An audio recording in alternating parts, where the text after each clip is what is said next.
कोने से आवाज आने लगा कि मेरा देश गुलाम है। लेकिन वही बीच में भैया का एक लाइन यहाँ कवाली का टुकड़ा बात और कवाली है मास्टर।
मगरी पहलवान बड़ौदा के धरती से अरे लड़ी पे रहेंगे, अरे लड़ी पे रहेंगे अमर के लिए।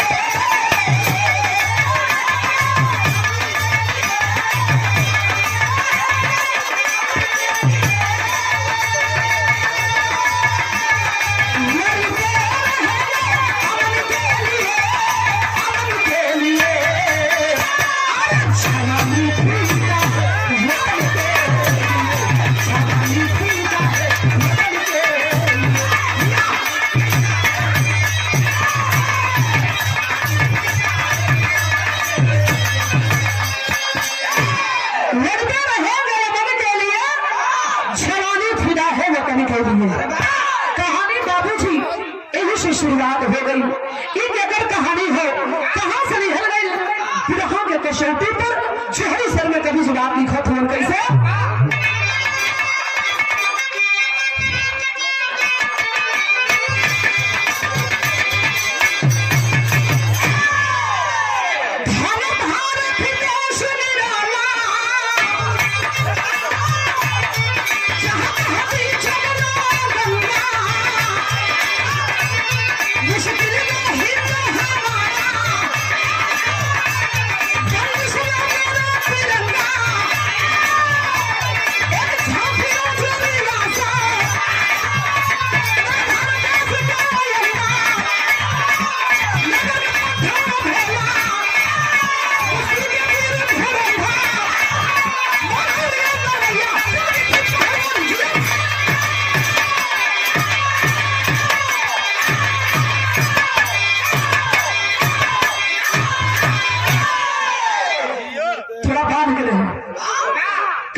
आप सुने होंगे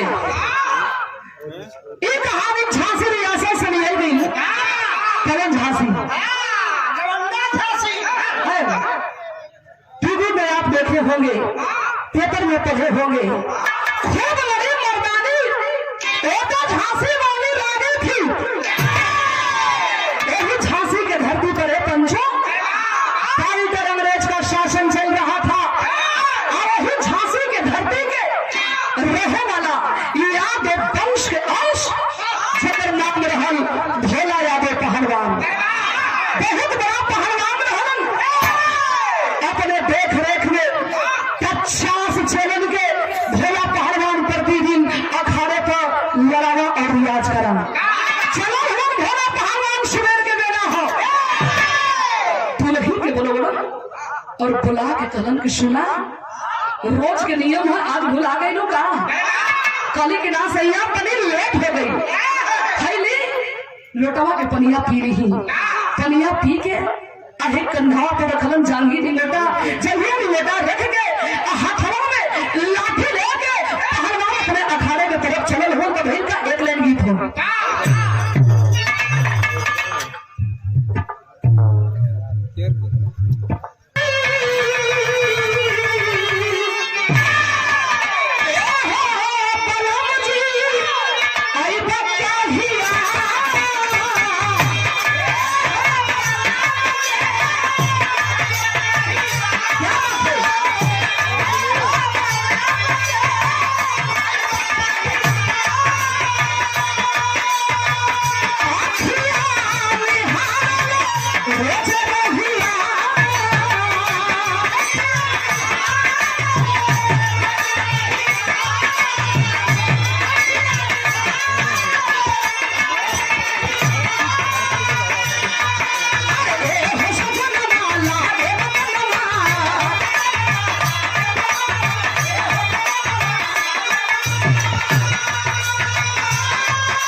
बाबू पहलवान चले हुए कैसे चले हुए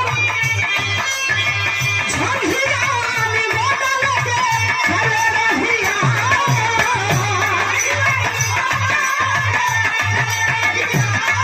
क्या बात है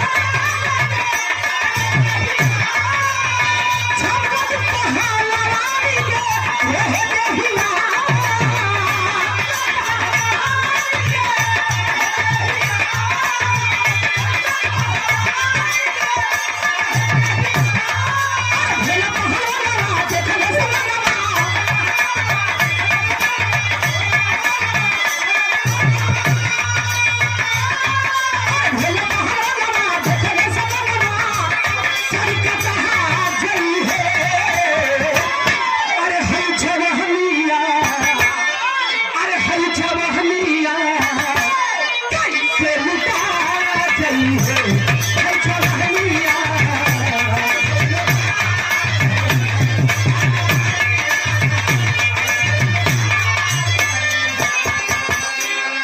रहिया भोला पहलवान जी अपने अखाड़े पर गईलन के देखत हुए 22 अंग्रेज के 7 अंग्रेज मिल के और भोला पहलवान के 7 चेलन के पकड़ के वो पंचो समनवा पर के पेड़ है और ही पेड़वा में लटका के अंग्रेजवा मारत हुए भोला पहलवान हाथ जोड़ के कलम किए साहब छोड़ता तो गलती कैले हूं तो सजा हमें देता अंग्रेज बोला अरे भोला पहलवान अगर जिंदा रहना चाहता है तो जुबान पे ताला लगा ले ना तो इनके साथों साथ तुझे भी मार डालेंगे आए हाय बाबू भोला पहलवान कलम किए साहब तो ये सोचा था कि हम पहलवान हैं तो हम मात्र खाली एक बिरादरी को लोग आवेला ना साहब हर बिरादरी के लोग यहाँ आवेला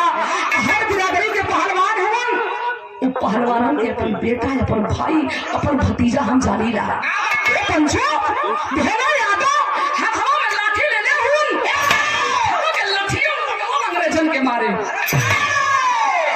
मारत हो पंचो 7 अंग्रेजन के मुआ के अल्लाह वही पेड़ पर लटका के भोला यादव फरार हो गई अपने चलन से कहलन कि बाबू आज के दिन अखाड़ा बंद रही कल सवेरे जैसा हालात रही वही हिसाब से देखल जाएगी 22 अंग्रेज के पता चल गया कौन है भोला यादव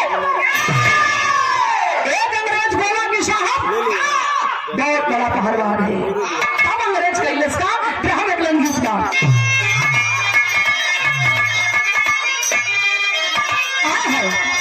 माता बहू लोग गावेली कैसे गावेली अरे गंगा जी के चीता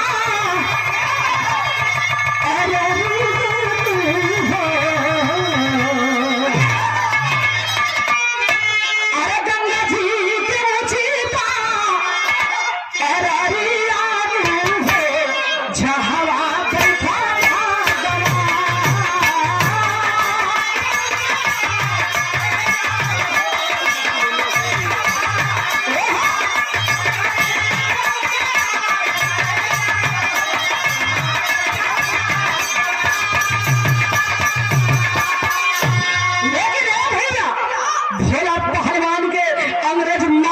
चैलेंज करवा दिल इसका सुन के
ऐलान करवा दिया, जो भोला पहलवान को पकड़वाएगा उसे 10,000 रुपया डॉलर इनाम दिया जाएगा। चप्पा चप्पा अंग्रेज गिरवा लिए। आए हाय बाबू, 30 दिन से भोला पहलवान घर छोड़ के भागा लोगन। घरवा के हो दुल्ही के नाम बा गिरजा ये पंचो। अब दुल्ही के बदिया में एक बेटा बा 4 साल के, जन्म लेगवा के बाबू माई मिल के नाम रखले रहलन रोहित यादव। 20 दिन से अपने बाप के मुंह नहीं खे देखले। रोवत बाकी है नहीं, बाबू कहाँ हुआ? बाबू से कब मुलाकात हुई? तब ले भोला पहलवान सोच गिलन, आज ना तो कल अंग्रेजों के हाथ से हम मारे जाए, तो चल के अपनी पत्नी से और अपने बेटा से अंतिम मुलाकात कर ली। छुप छुपा के अंग्रेजों के डर से घरे गए न। जब घरे कई हुए बाबू दरवाजा खटखटौलन। अब दरवाजा खटखटौलन, दौड़ के गिर जाके दरवाजा खोलनी, पति पर नजर पड़ल, फक फक रोने लगनी। मना करत रही ना, अंग्रेजों से बगावत मत करा, लेकिन आप हमार कहाँ सुनेला। तबले भोला पहलवान कदम की एगो गिरजा माफ कर दिया मेरे गिरजा। हमार तोहार संबंध और प्यार अतने दिन के रहा, गिरजा छोड़ के हथवा छेड़ा दे बस। पहलवान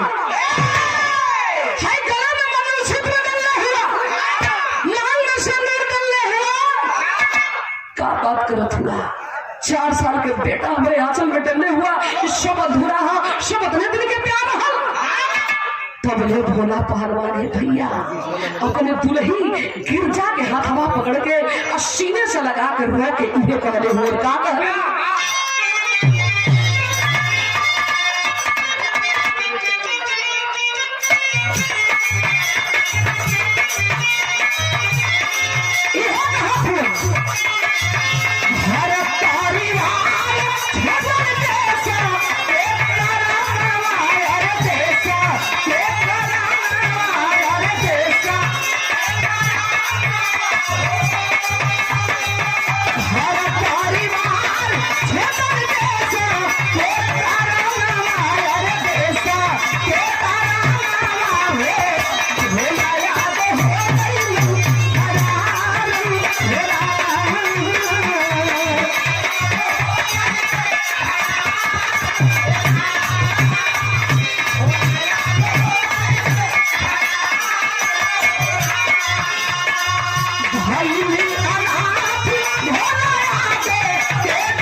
अपने पत्नी से बात करत हो तब तक पापी अंग्रेज चारों तरफ से भोला पहलवान को घर के गिरवा लिया, घर में आग लगवा दिया। धू करके चारों तरफ आग लगल बा। भोला पहलवान डरवारी रहल, डरवरिया के डांग के भाग चललन, लेकिन गिरजा काट पड़ल पड़ल। रोत बाड़ी चारों तरफ घर में आग लगल बा। लइकवा रोत बा 4 साल के बेटवा माई माई रे भाग रे, ना तो अंग्रेजवा माई बेटा के यही अगिया में जरा के मुआ दिया सुन। माही जब अपने बेटा के आवाज सुन ले बिया, उठा के गोदी में भरलस और लेके माई भागे लगल। कहाँ गई बिया मास्टर?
भागे लगली। भागते गंगा जी के किनारे पे आती है और वो माँ रो रही है। पंचो लड़कवा के बुला के कहतिया कि ए बेटा बाबू बिना जीले बा। कलश की हरे माई तू ही हमार माई है, तू ही हमार बाबू हुई। कलश माई जैसे बाबू बिना जिए खातिर अपन कलेजा मोट कर लेला, अब माई बिना भी जी लिया। माई अपने 4 साल के बेटा के यही गोदिया में बैठा के असिया पूछ दिया, रो दिया। आई है कहले बिया का दिवसिया में भाव हमारे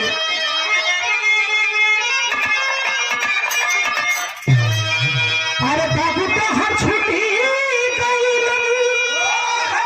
अरे माई तो हर छुट्टी चली है। आती तो जाए ममता की धनवारे गिरावा नहर महीना का राघवानी ढोली बेटा आती धावा पियावनी टोली पनवारे गिरावा लिखल विधाता दीदी अरे ये समतिया में आ रहे गणतिना के मी लनवारे गिरावा। हाय हाय बाबू ए भैया माई अपने बेटुआ को ही किनार पर छोड़ के वो पंचो धम से जाके गंगा जी में कूद गई। एक बुजुर्ग मलाह बुढ़ा मलाह फाटल जाल लेके बिनत रहलन, चिल्लाए लगलन कोई हो तो ये पागल लड़की के बचा ले। 4 मल्लाह छान के लेके अइलन। जब होश में गिर जाए हो पंचो तो झपट के अपने लइकवा के सीने से लगा के रोने लगली। ओ मल्लाह कहता है रे बेटी तू भोला पहलवान की दुल्ही हो ना, ग्वालियर में चली जा। राजा रतन सिंह के पास बड़ा नेक दिल वाला है रे। भीख टुकड़ा मांगत पंचो राजा रतन सिंह के दरबार में पहुंचल बाड़ी। राजा रतन सिंह के नजर पड़ल, कौन है तू, कहां से आई है। रोने लगी कि साहब देश के खातिर सब कुछ खत्म हो गई, कुछ ना बचल। एक रोटी दिया, आधी रोटी हम खा के आधी रोटी अपने बचुआ के खिया के जिया ले, लेकिन इनकार मत करिया। राजा के दिल में दया आ गई, धर्म के बहिन बना के रखे लगलन। समय बीते लगल। एक दिना लोरी राजा के पैरवा पर गिर के रोवे लगल। कलश की साहब आपसे कुछ मांगत बानी। कलम की का चाहिए बेटा। कलश की हम अपने बाबू जैसन बड़का पहलवान बनल चाहत पानी। गिरजा के बनौलन, गिरजा कले की ठीक कहत है। जब डरवारी टा के भागत रहलन साहब तो यह कहलन कि हमारे बेटवा के हमारे जैसन बड़का पहलवान बनैहा, जियत रहब तो कोनो ना कोनो मोड़ पर मिल जी, अगर मर जाई तो हमारे आत्मा की शांति मिल जी। ऐसा हमारे बेटा के पहलवान बना दी। हमारे सैया के आखिरी इच्छा रहल। राजा अपन धर्म के बेटा बना के लगलन खियावे, लगलन पियावे, लगलन पहलवानी करावे। 16 साल 4 साल माई के आंचल में, 16 साल राजा के दरबार में, 20 साल में लोरी की यादें बहुत बड़ा पहलवान बन गया। इधर लंदन से अंग्रेज के देख रेख में एक हुपर पहलवान आया तो पूरे हिंदुस्तान को चैलेंज करवा दिया। लंदन से पहलवान बुलाए हैं, अगर हिंदुस्तान के धरती में दम है तो आके हमारे पहलवान से हाथ मिला ले। हाँ हिंदुस्तान के धरती पर पहलवान पतिया उड़त उड़त राजा के दरबार में पहुंचल है। कैसे देख लेंगे मास्टर।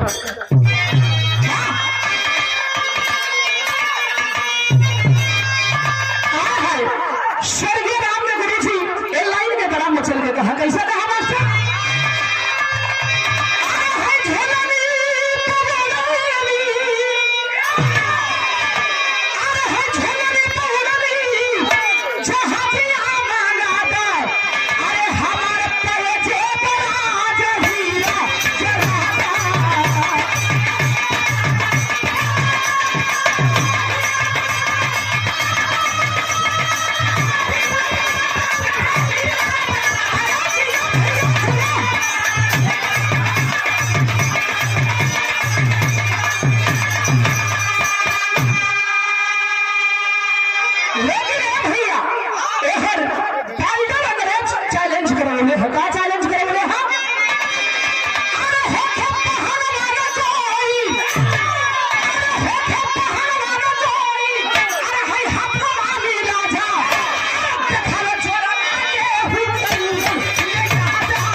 तो लोरी की यादव जी के क्या करी?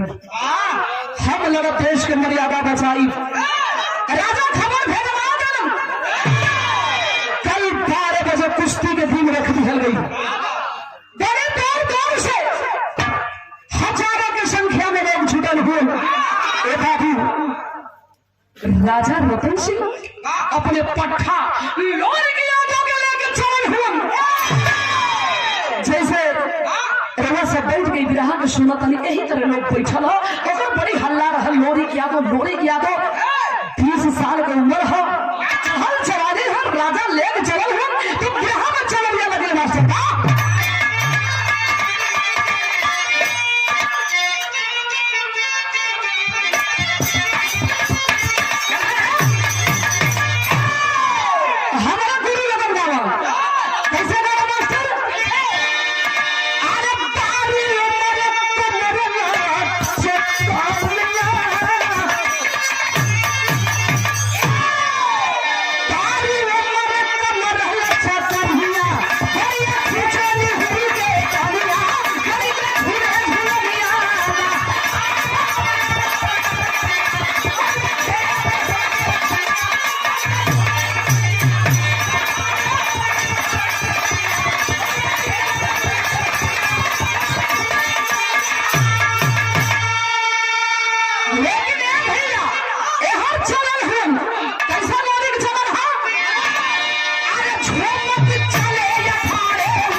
जाके लोरी की यादव हाथ मिला लिया।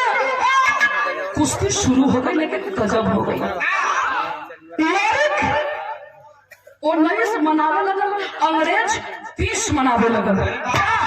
सही लोग बैठ के देखो तुम ललकारत हो, शाबाश बेटा सही है लोरी, सही है। राजा रतन सिंह कलर सही है बेटा।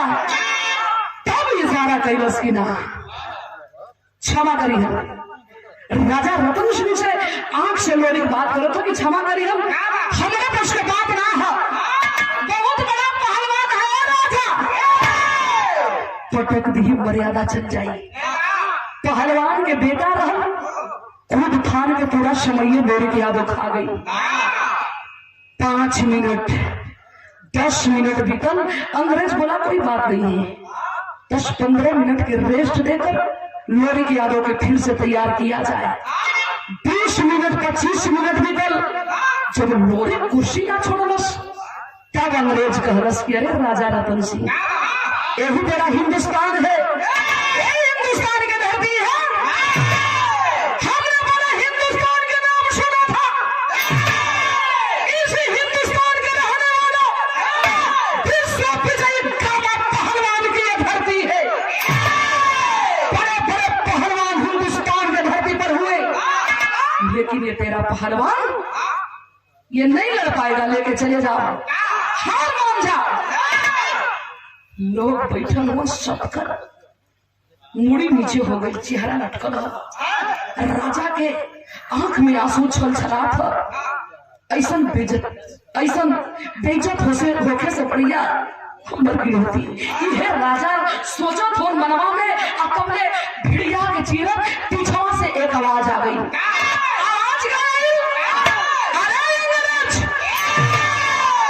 जुबान पे लगाम रखे बात कर, हम उस देश के वासी हैं जिस देश में गंगा बहती है। चलन हो पहलवानी दिखावे,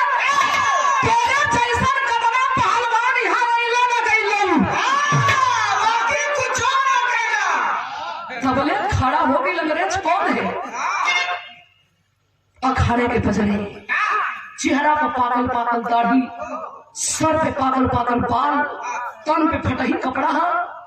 राजा रतन सिंह कलन के आप के हुआ काहे बदन मजाक करत हुआ। हतने लोगन में एक से एक वीर बैठल हो, इतना लोगन में केहू के अंदर कम ना भइल। आप का कर दे बैठ जाए, आपो अपमान मत करा देश के, आप बैठ जा। कलन की साहब एक मौका दे दिया जा, अगर देश के मर्यादा ना हम बजाई तो यही अखड़वा में अपन जान दे दे भो राजा। लेकिन है अपमान बर्दाश्त ना हो आदेश खाली करा। ए बाबू लोग कलन के जब इतना चरबी करत हुआ तो एक मौका ही नहू के दिहल जा। राजा कलन की ठीक है, हथवा जोड़ के कलन सम्मान आपके हाथ में है, हमारे हिंदुस्तान की। तो भील का तेरे के अंदर भाव मास्टर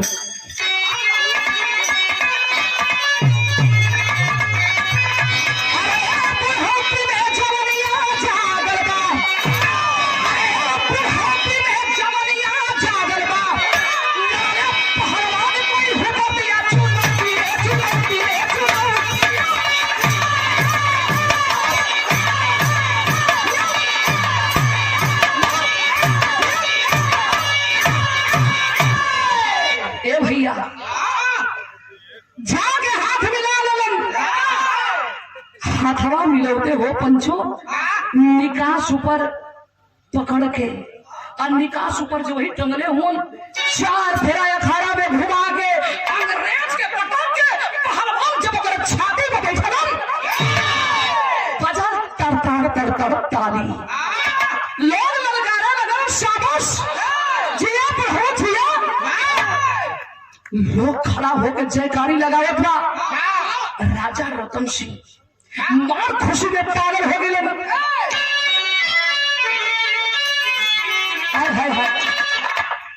हाथवा में माला ले जाके अब बुढ़ा पहलवान के गरबा में पहना के और सीने से लगा के फफक के रोके कलन, अरे मर्दबा तू तो भगवान बन के ही ना देश की मर्यादा बचा लेला। आपके नाम का हो? कलन रोने लगलन बुढ़ा पहलवान। साहब नमवा पूछ के कहा कर पा कलन, अरे मनवा कम से कम नाम बतावा। अच्छा नाम ना बतेगा तो घर में बता दा कि तुहार घरवा कहाँ है। कलन की घरवा आई भैया लोग एक रोटी खिया देवे ना, वही में हमार सांझ बिहान वही दिन रात हो जाला, यही तरह जिंदगी चलत हो। नाम तो पहलवान तुम्हें बता ही के पड़ी, राजा कहत हो। कलन के नाम अई भैया लोगन हमार नाम शंभू कहेला, और शंभू हमार नमवो हमने राजा कलैया पकड़ लेला। कलन की अब तुम्हें भटके ना दे हम, अपना बड़का पहलवान हुआ, दर दर के ठोकर खात हुआ, ये हमसे बर्दाश्त ना था। हमारे संगे चला, हम कोई सब पहलवान रख ले। आप जैसन गुरु की कृपा हुई तो हमार पहलवान बहुत मजबूत हो जाइए, कोनो चीज की दिक्कत ना हुई। और जब राजा लेके चल हो रे बाबू तो वहां के हालात का हो, अल्लाह के अंदर भाव है। अरे कहाँ चले बतलिया, अरे कहाँ चले बतलिया, न कहर बाज लागल बाबू।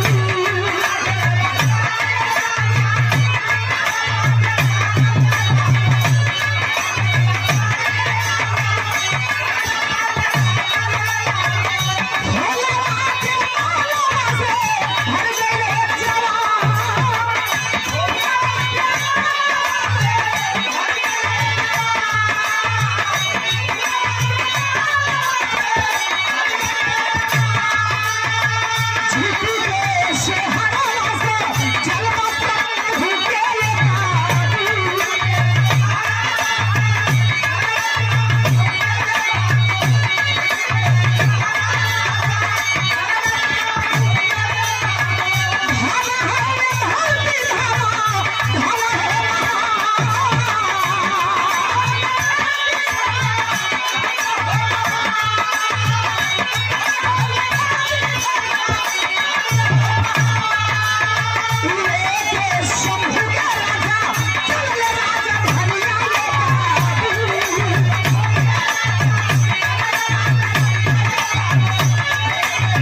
3 मिनट और हमार गाना ध्यान दियल। राजा लेके गईलन, बड़ा सम्मान करत होन, खान पान से लेके रहे सहे से लेके पूरी व्यवस्था करेलन। अब पहलवानन में ले जाके परिचय करेलन कि इहे हुमन शंभू पहलवान जो हमारे देश के मर्यादा बचौले और अंग्रेज के पटकलन। जितना पहलवान हो सब गुरु माना था। पहलवान भी जाके सुबेरे जाके और पहलवानों के जोर करावत हुन शंभू। उन्हों के रियाज बने लगल, खान पान ठीक ठाक हो, धीरे धीरे जोर बढ़त बा। लेकिन जितना पहलवान हुन सब इनके अपन गुरु माने लगल। धीरे धीरे समय गुरु पूजा के दिन आइल बा। पूरा पहलवान मिल के धूमधाम से तैयारी कैलन कि आज हमारे गुरु जी की पूजा है। फूल माला रुपया पैसा कपड़ा मिठाई सब दे के पूजा करत बा। लेकिन लोरी के यादो बड़ा उदास अपने माई से जाके रोवत बा, कहता ए माई, माई आज हमारे गुरु जी की पूजा होत बा। फूल माला रुपया पैसा तो सब एक बारे माई, लेकिन हमें बड़े मानेलन अपने हाथे हमके दूध पियावेलन आ कहेलन कि तू बहुत बड़ा पहलवान हो भी। बड़ा मानेलन है माई, आज हमारे गुरु जी की पूजा हो, अगर हमारे पास पैसा है तो कुछ ऐसी निशानी दे दी कि हमारे और हमारे गुरु जी में एक यादगार बन जा। माई रोए लगल, कहे रे भैया का बा हमारे पले रे, राजा कर काम करेगा, कपड़ा मिलेगा, खाना मिलेगा, वही में हमारे दिन बीतत हो। का बात तोरे माई के पल्ले, लेकिन माई ही है ना, अपन बेटा के दुख कैसे बर्दाश्त करी। गरबा में हंसुली पहले रहल और वही हंसुलिया के खोल के कलश की ले जो दे दे अपने गुरु जी के इजाजत में। ये तोरे पिताजी के आखिरी निशानी हमरे पल्ले रहल। कुश्ती जीत के आदत रहलन, पैसा मिला रहल, वही पैसा से ही हमके हंसुली बनौले रहल। ले जो वो पे उनका नाम भी लिखल हो, लेके पहुंचल हो तो भइल का भाव है मास्टर।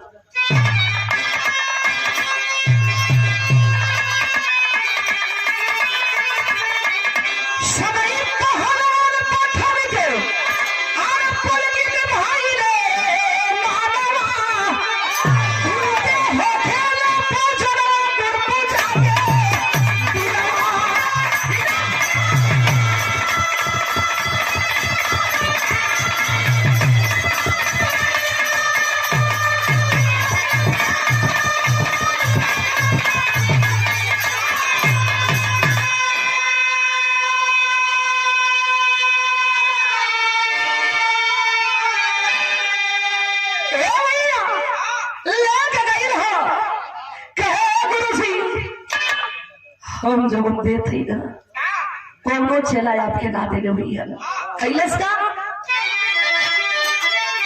करके हंसली मेरी के बिहले फिर जा मदारी गुरु के अपने बेटे बेटा और कर जाती हवदारी हमारा फसल बंदा ये गुरु पूजा के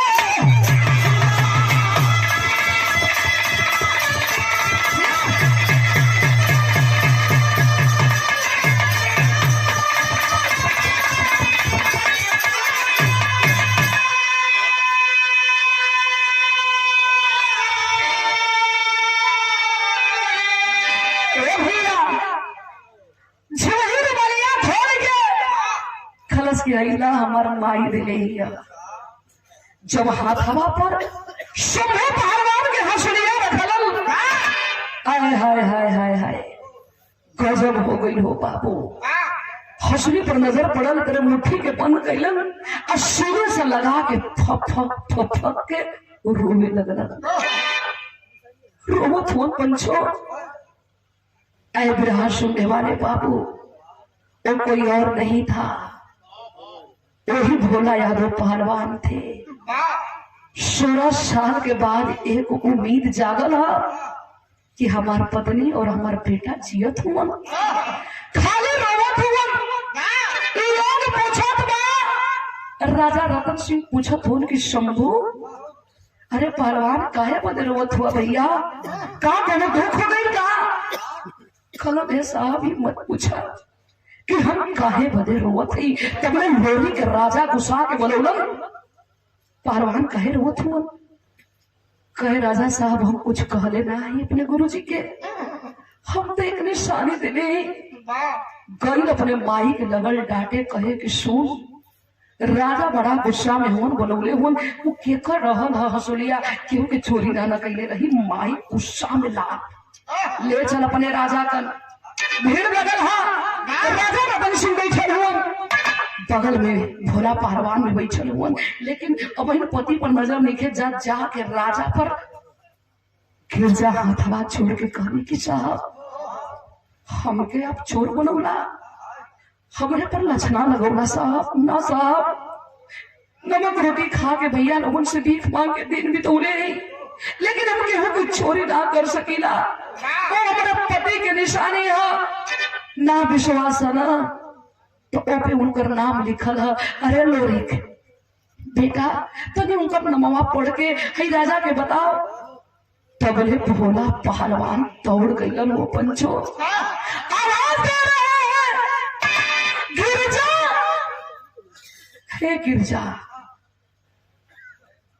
दौड़ गई खले की साहब ये तो हमारे भगवान के बोलिया लगत हो साहब 16 साल बाद ये मौजिया सुनत ही साहब ये कहाँ से बोलो तू नजर पड़ल दौड़ के जाके वही पैर में गिर गई आप जियत हुआ तब ना याद कैला 16 साल से हमें विधवा बना के रख ले हुआ भोला पहलवान रोने लगे कि नहीं गिर जा अरे पगली तोड़ के ही तलाश में भोला नाम हटा के शंभू पहलवान अपन नाम रख लेनी कि अंग्रेज हमें खोजना पई हम बेटा के सीने से लगावत हुआ कली की सुना आप कहले रहला कि हमारे जैसा बड़का पहलवान बनाइए हम तोरे बेटा के पहलवान बनौले हम अपने ना खाई दो दिन उपास करी लेकिन तोरे बचवा के कोनो बात के कोनो चीज के हम कमी ना होके देंगे राजा रतन सिंह के कहते हैं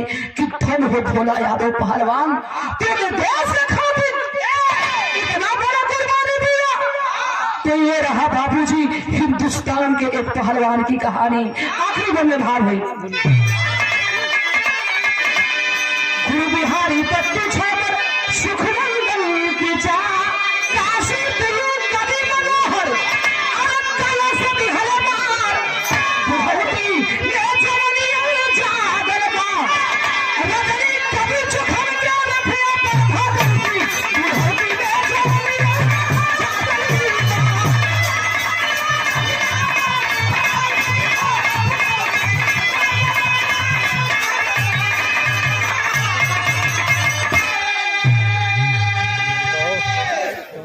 मुझे लगा